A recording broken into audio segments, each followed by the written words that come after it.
আসসালামু আলাইকুম, কেমন আছেন সবাই? আশা করি ভালো আছেন। এটা হচ্ছে সুইট কাটিমন, গাছ পাকা। বাহ, মাশাআল্লাহ, কালারটা অসাধারণ।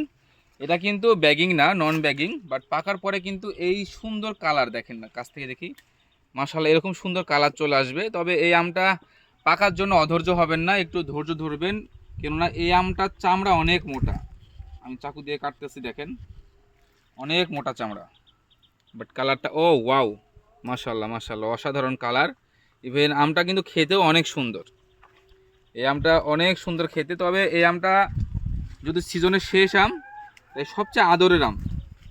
তাই এই আমটা খাওয়ার জন্য একটু সময় দিবেন, বাসায় রেখে রেখে খাবেন। যখন এই আমটা খাবেন তখন দেখবেন যে এত সুন্দর টেস্ট পাচ্ছেন, মাশাআল্লাহ। এই আমটার চামড়া মোটা হওয়ার কারণে একটু লেট হয়ে পাকতে এবং পোকামাকড় খুব কম হয়, বাট স্বাদটা অসাধারণ। আর সবচেয়ে বড় কথা, একটা কথা আছে না, নাই মাছ কানাও অনেক ভালো। এখন এই আমটা শেষের দিকে, এর চাইতে ভালো আম আর নাই। এটাই পারফেক্ট। সো ভালো থাকবেন সবাই।